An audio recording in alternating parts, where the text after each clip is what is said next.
Alors, comment ça va les squeezos? Je rentre direct dans le sujet là, directement. Là je suis d'humeur, j'ai envie d'attaquer. La dernière fois on avait raconté l'histoire d'un inspecteur gadget allemand qui utilisait son talent pour déjouer les plans de la police, parce que finalement il demandait des rançons à des grandes entreprises. Bref, allez voir la vidéo, elle est là, hashtag sponsor pour moi-même. Aujourd'hui on va parler d'un inspecteur gadget américain qui lui pour le coup utilise son talent pour combattre le mal, combattre le crime. C'est pas Batman, je vous le dis, mais...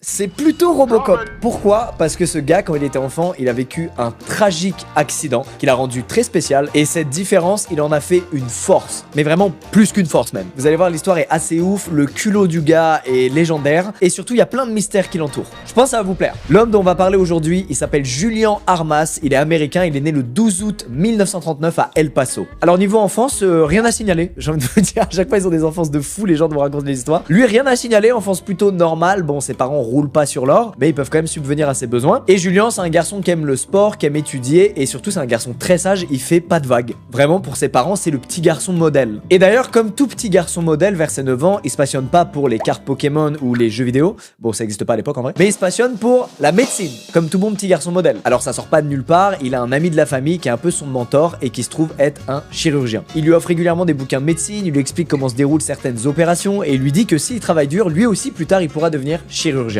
Jusque-là, on est sur une belle success story en devenir, n'est-ce pas?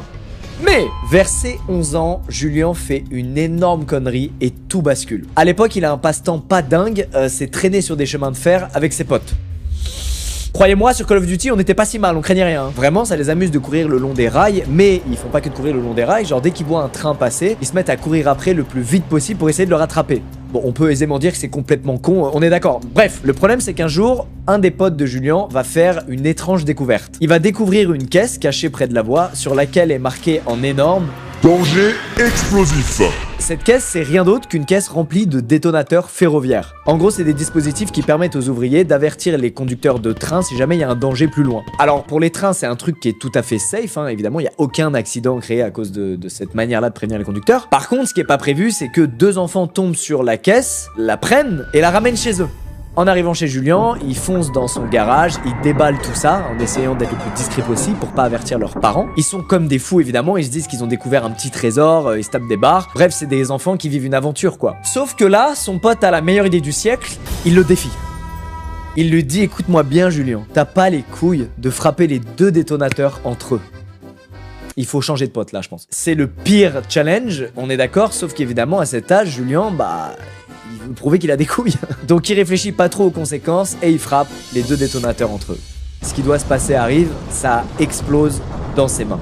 À partir de là, tout est assez flou pour Julien. Mais en gros, il est transporté bien évidemment à l'hôpital, sauf que c'est game over, il va perdre ses deux mains. Et en fait, c'est à ce moment précis que l'histoire de Julien commence. Pour la majorité des gens, perdre ses deux mains, ça signerait le début d'une vie extrêmement difficile. Pour Julien encore plus, puisque je vous rappelle que son rêve, c'était de devenir chirurgien. Et ben écoutez, lui, il va vivre ça comme un nouveau départ. Après 4 semaines d'hospitalisation, il se fait installer des prothèses métalliques sur ses mains, sauf qu'à l'époque, les prothèses, c'est pas des trucs de ouf, quoi. Aujourd'hui, on voit des prothèses qui sont même motorisées, genre vraiment la science a énormément avancé sur ça. Mais à l'époque, Julien, il a pas trop de choix, et on lui met juste des bouts de métal au bout duquel il y a un crochet. Alors évidemment, au début, il galère à coordonner ses mouvements, c'est le temps qu'il prenne en main le truc.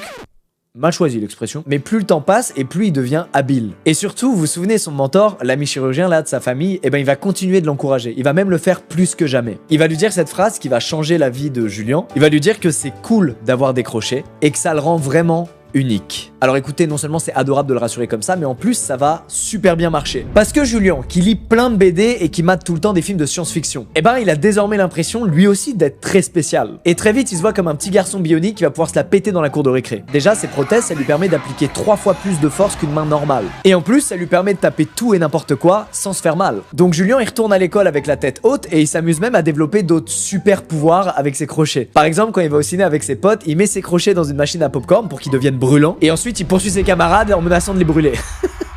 Ça va devenir le Robocop du bully là, à ce rythme, Julien. Bref, vous l'avez compris, il a vécu un accident terrible, mais il se met à voir que le côté positif des choses. Et là, vraiment, on dirait juste qu'il a déballé des jouets très développés et qu'il joue avec. Alors évidemment, les gens autour de lui sont fascinés, ses parents sont hyper fiers de lui, et les journalistes locaux sont intrigués de voir ce gamin faire tout ce qu'il veut avec pourtant des crochets à la place des mains. Julien donne donc plein d'interviews, et à force d'apparaître à droite à gauche dans des journaux, il est repéré par un directeur de casting. Dans les années 50, il se fait donc signer par ni plus ni moins que la Fox, les gars.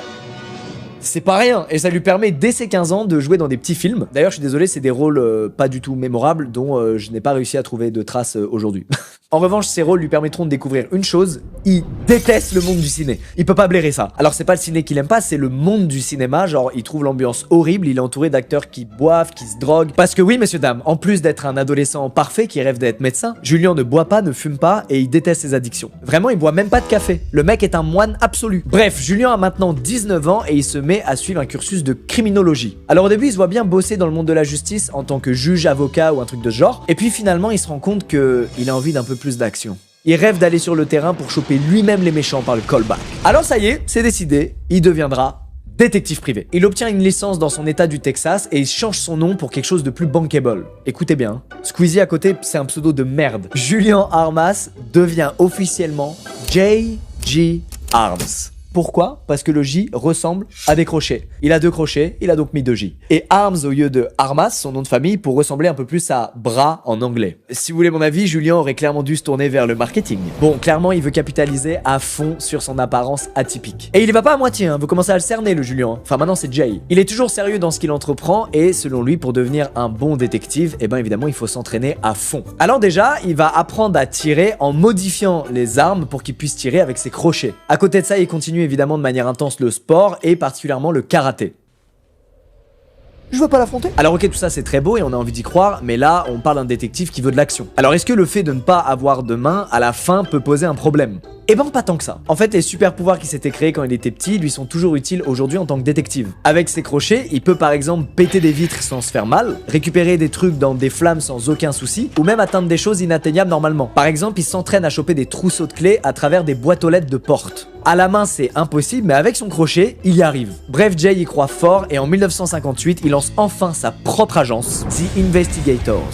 En revanche, il sait que ça va être dur parce qu'à El Paso, c'est pas le seul mec qui a cette idée, Jay. La concurrence est très présente, mais ça lui fait pas du tout peur. Il se dit que s'il faut, il bossera 4 fois plus que tout le monde, mais il y arrivera. Avec toutes ses économies, il engage donc une secrétaire et une poignée d'anciens flics pour l'épauler. Et à partir de là, il donne tout pour réussir. Il envoie des lettres à tous les avocats de la ville, il contacte toutes les victimes de crimes dont l'affaire n'avance pas, et il finit par trouver des missions. Alors au début, il tombe sur des affaires classiques que tous les détectives privés scoltinent. Pister des conjoints infidèles, retrouver des animaux perdus, enquêter sur des sociétés, bref, y a rien de palpitant quoi, y a pas d'action là-dedans. Sauf que comme il est pro et que ses crochets lui permettent d'être mémorable auprès des gens, et ben peu à peu son agence fait du bruit. Et en vrai, normal, c'est stylé de se faire aider par Inspecteur Gadget IRL. On lui confie donc des cas de plus en plus prestigieux comme retrouver des fugitifs ou des gens qui se sont fait kidnapper. Et parmi toutes ces affaires, la plus mémorable, c'est celle de Marlon Brando. On est en 1972 et pour The Investigators, tout roule. Sauf que cette fois-là, Jay va recevoir un appel qui va complètement changer sa vie. Au bout du fil, c'est le très célèbre Marlon Brando. Vous le connaissez forcément, c'est lui qui joue le parrain. Alors il appelle pas pour un rôle, il l'appelle pour bosser sur une affaire urgente et grave. Son fils Christian se serait en effet fait kidnapper il y a plusieurs jours de ça et sa mère aurait lancé l'alerte depuis une ville du Mexique. Alors quand Marlon Brando check les agences de détectives les plus proches aux US, il regarde dans le registre d'El Paso et il tombe sur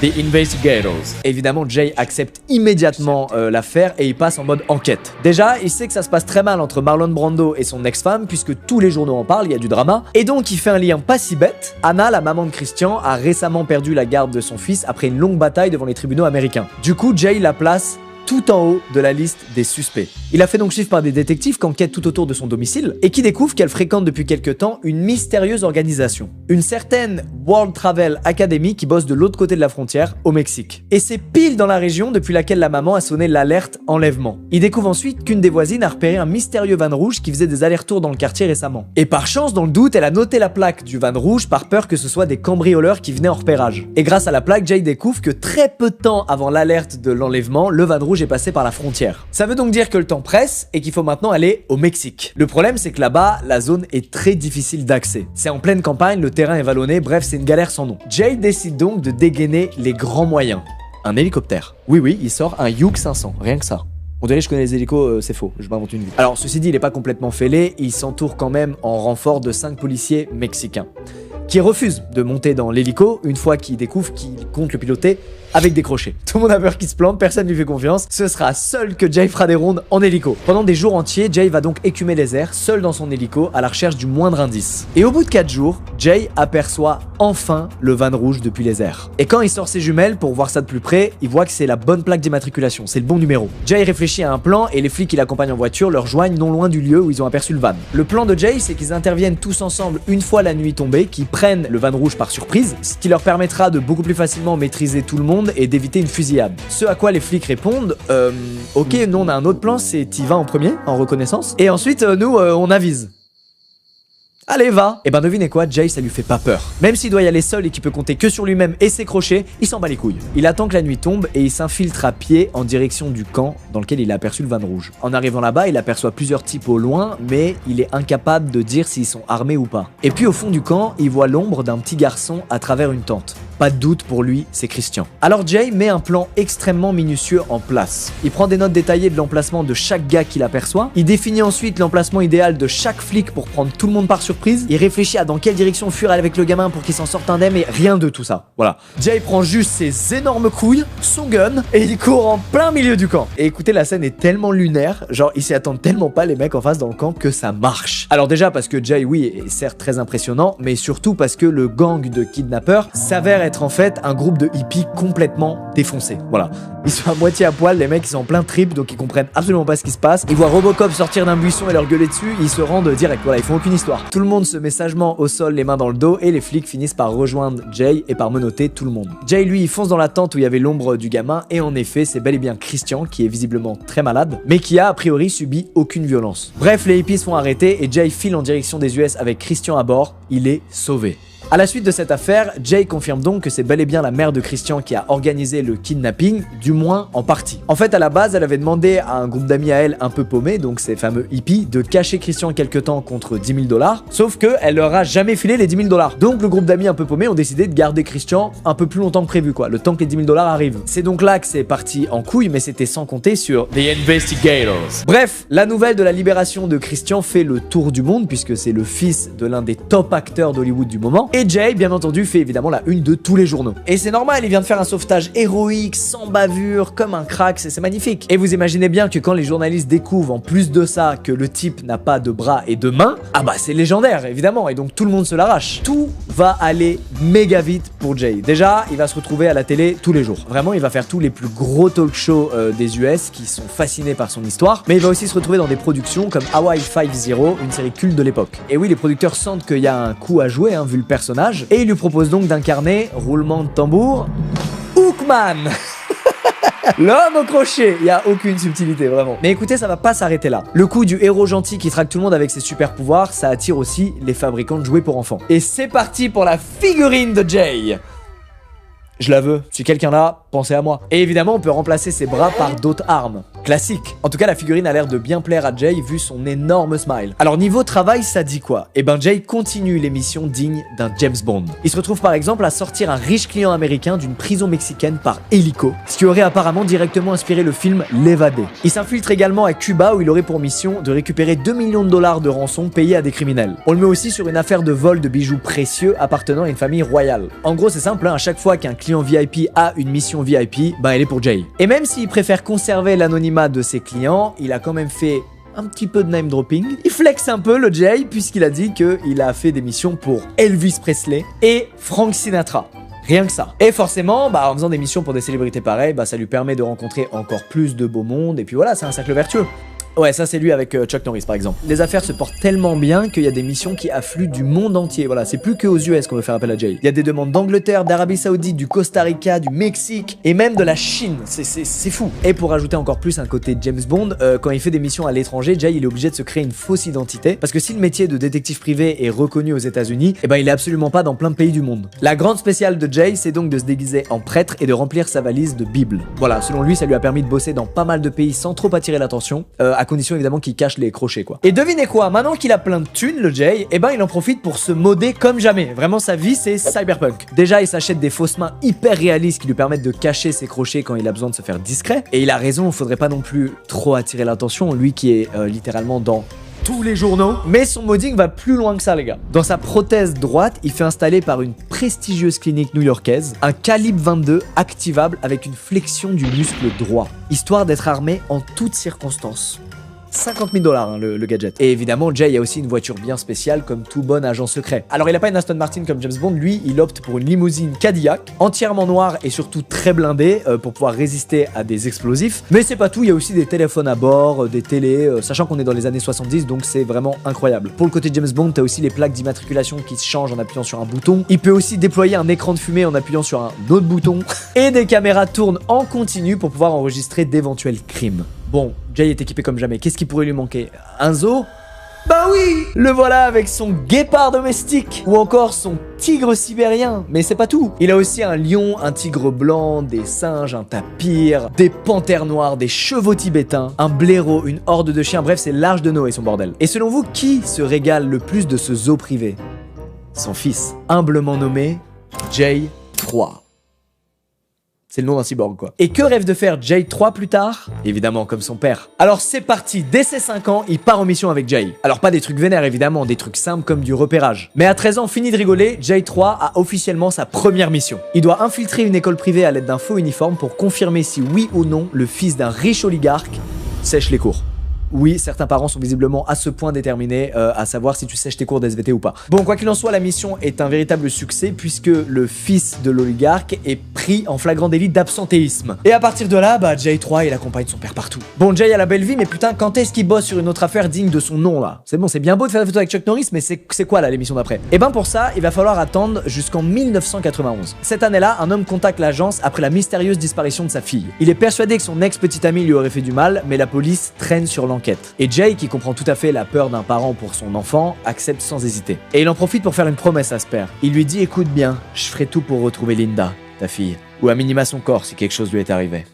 Welcome to the investigators. Écoutez, cette enquête, elle est folle. Déjà, pourquoi le père suspecte David, l'ex-petit ami de Linda? Eh ben parce que le type a fui comme par hasard le pays juste après la disparition de Linda. Et il a fui pas n'importe où puisqu'il s'est barré en Thaïlande, un pays dans lequel à l'époque, il n'y a pas de traité d'extradition avec les États-Unis. Ah là là, on se demande bien qui a kidnappé Linda maintenant.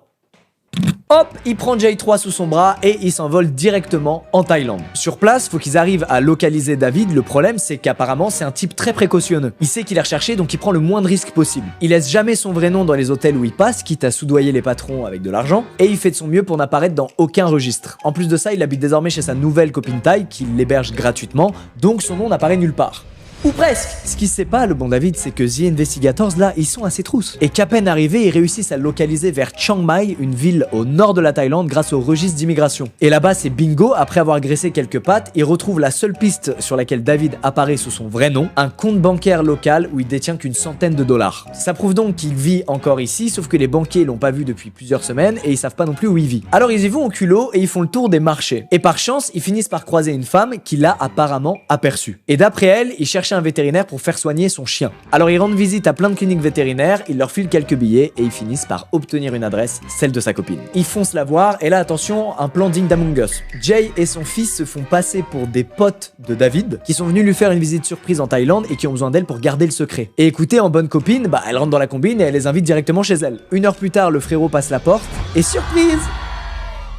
Non, vraiment surprise, sa copine elle est toute joyeuse, elle crie surprise, sauf que bah les 3 autres là, il y en a pas un qui dit un mot. Alors je sais pas à quel point il l'a menacé ou si juste la situation suffisait à le faire craquer, mais quoi qu'il en soit, David avoue tout. Et là, deuxième coup de maître, Jay 3, donc le fils de Jay, va faire semblant de passer un coup de fil au policier thaïlandais. Et pendant ce temps, Jay explique à David que même s'il n'y a pas de traité d'extradition en vigueur, les Thaïlandais vont quand même venir le choper et le foutre en tôle dans des conditions affreuses, le temps de comprendre ce qui se passe. Alors évidemment, c'est complètement faux, on est sur du pur bluff, mais écoutez, ils réussissent à convaincre David de rentrer avec eux aux États-Unis. Une fois là-bas, non seulement l'affaire est résolue, mais en plus le corps de Linda est retrouvé. David sera donc arrêté et jugé pour le meurtre de Linda, et The Investigators boucle encore une belle affaire. Et cette success story, elle continue encore aujourd'hui. Jay maintenant, il a plus de 90 ans, mais il continue de bosser sur des affaires. Alors il est lui-même impressionné d'avoir toujours autant d'énergie, mais vraiment il est passionné par son métier. L'histoire est belle et improbable, et peut-être trop.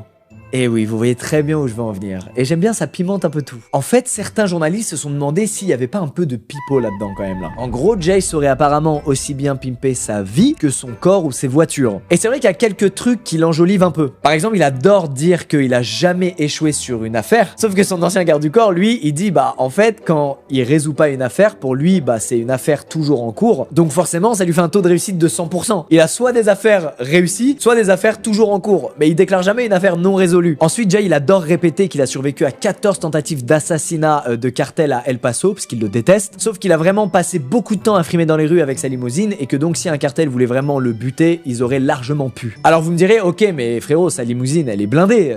Même s'il tente, le cartel, il va rien faire. Avec tous les gadgets, là, le truc de fumée et tout, là. J'ai une mauvaise nouvelle. Toujours d'après son ancien garde du corps qui a amené la fameuse dite limousine à un contrôle technique, eh ben il a vu des mécanos démonter la portière et apparemment il y avait absolument aucune plaque de blindage dans cette dernière. Et le garde du corps, ça lui a évidemment foutu le seum parce que lui il a conduisait aussi beaucoup cette limousine. Et puis il y a plein d'autres petits points comme ça, par exemple le fait qu'il adore dire qu'il a des jets et des hélicos, sauf qu'apparemment bah ce serait surtout des locations qui se paient de temps en temps histoire de frimer. Alors est-ce que c'est juste des petits arrangements avec la réalité ou est-ce que tout est bullshit? Est-ce qu'on a affaire au plus grand escroc de l'histoire des détectives privés ou est-ce que c'est un enquêteur de génie? Et ben apparemment c'est sûrement un mélange des deux. Parce que malgré tout il y a de la vérité dans tout ça. Il a bel et bien réussi à sauver le fils de Marlon Brando, il a réellement eu plein de clients prestigieux et il a bel et bien résolu cette affaire de meurtre en Thaïlande. Tout ça c'est pas des légendes, c'est la réalité. Et en plus son agence existe toujours et elle continue d'attirer plein de clients chaque année, donc si c'était que du bullshit, les gens arrêteraient de faire appel à lui logiquement. Alors évidemment Jay, bah il a déjà été questionné sur toute cette part de mystère qui l'entoure, et lui ses accusations de mensonge, bah il les prend carrément à la légère, il s'en bat les couilles. Il admet que tout est surréaliste, voire improbable, et il dit qu'en fait lui il s'en fout, il cherche pas à briser des records ou à prouver quoi que ce soit. Sa seule motivation depuis qu'il est tout petit, c'est de tirer le meilleur de la vie. Et vu son parcours, peut-être qu'au fond de lui, il avait besoin d'en rajouter à chaque fois, alors que la réalité était déjà bien assez dingue comme ça. En tout cas, ce qui est certain, c'est que Jay, il a réussi à transformer un événement qui aurait pu le condamner à vie en véritable force. Ce petit garçon-là, qui était voué à un destin tragique suite à son accident, il a réussi à s'en sortir, à même se faire un nom et à vivre sa vie à fond. Et ça, même s'il reste des zones d'ombre autour de son parcours, ça reste une sacrée performance. Alors pour ça, bravo Julien, et merci Jay pour tes enquêtes. C'est la fin de cette histoire, j'espère qu'elle vous a plu. J'adore les histoires comme ça où le mec a vraiment fait des trucs de fou et il y a une part de mystère et un peu de mensonge, mais tu sais pas, en même temps t'as envie d'y croire. On se retrouve très vite dans plein d'autres vidéos, c'est la fin de l'année, on va kiffer jusqu'à Noël. Prenez soin de vous et gros bisous.